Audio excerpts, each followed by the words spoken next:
France, 1944. The war is ending. German troops are retreating. Church bells ring. Flags return to windows. Crowds flood the streets in celebration. Liberation has arrived, but not for everyone. In town squares across France, a different ritual unfolds, one not announced, not legislated, and not recorded in victory speeches. Women are dragged from their homes. Their crime is not proven. Their guilt is assumed. Some are pushed onto chairs. Others are forced to kneel. Hands hold them down as scissors, razors, and clippers move across their heads. Hair falls to the ground. The crowd watches. Some cheer. Some laugh. Some say nothing at all. By the end of 1945, an estimated 20,000 French women will be shaved and publicly paraded through the streets of a liberated nation.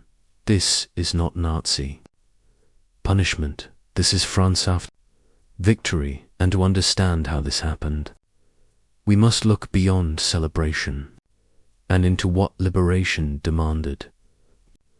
Part 1. A nation emerging from humiliation. France had been occupied for 4 years. 4 years of rationing. For years of fear. For years of collaboration, resistance, silence, and survival. When Germany invaded in 1940, defeat came swiftly. The French army collapsed. The government fractured. Occupation followed. For many civilians, survival meant compromise. For some, resistance was possible. For others, it was not. But after liberation, complexity became unacceptable. France needed a story, a clean one, a story where heroes resisted and traitors paid the price. The problem was scale. Millions had lived under occupation. Only a fraction had actively resisted, and far too many had simply endured. So accountability became selective, and women became symbols. Part 2. Why women were targeted. Who collaborated often vanished quietly. Some fled. Some were absorbed into post-war bureaucracy. Some were judged behind closed doors. Women were different. Their alleged crimes were visible. Relationships, affection, sexual survival. The term collaboration spread quickly. Horizontal collaboration. It accused women of intimacy with German soldiers. Sometimes it was true. Often it was exaggerated. Frequently it was false. Many women were widows. Some were starving. Some were coerced. Some were teenagers. But nuance did not matter. In a nation humiliated, women's bodies became a canvas for restoring honor.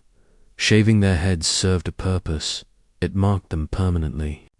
It stripped femininity. It turned private survival into public shame. This was not justice. It was ritual.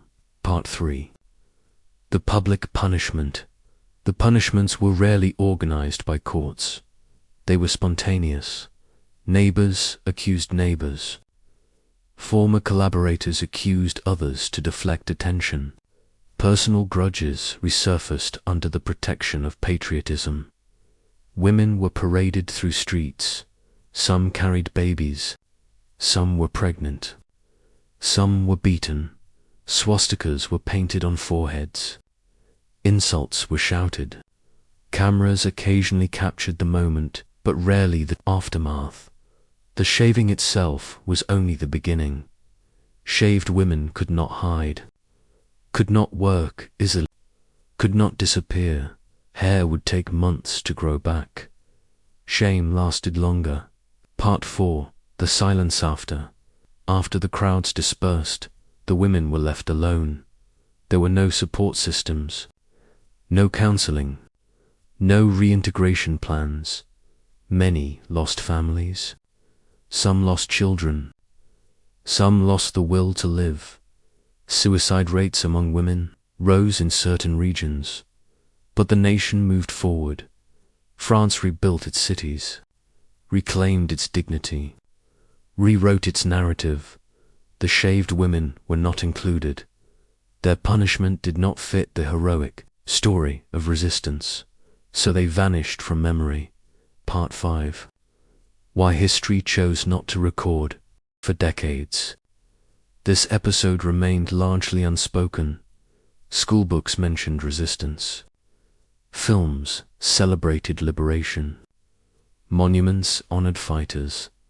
But the women were absent when they appeared at all. They were portrayed as collaborators, never as survivors. Only years later did historians begin asking uncomfortable questions. Why were women punished more publicly than men? Why was humiliation chosen over trial? Why did liberation require someone to be shamed? The answers were unsettling, because public humiliation was faster than justice, because anger needed an outlet, because women's bodies were visible and controllable. Part 6. The human cost. Many of these women never spoke about what happened.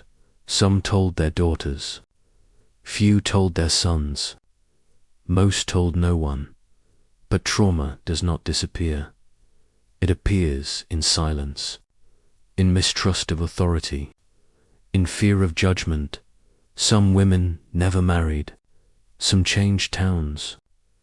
Some carried the memory quietly for the rest of their lives. They survived occupation. They survived liberation. But they did not survive untouched. Closing. What this story asks us: history loves clear lines, good and evil, victory and defeat, heroes and traitors. But real lives exist in between. The shaving of French women was not about justice. It was about control, about shame, about reclaiming power after powerlessness. It reminds us that war does not end cleanly, and that liberation, when driven by anger, can become its own form of violence. These women were not symbols. They were people, and their story forces us to ask a question. History rarely welcomes. What does victory cost those who survive it?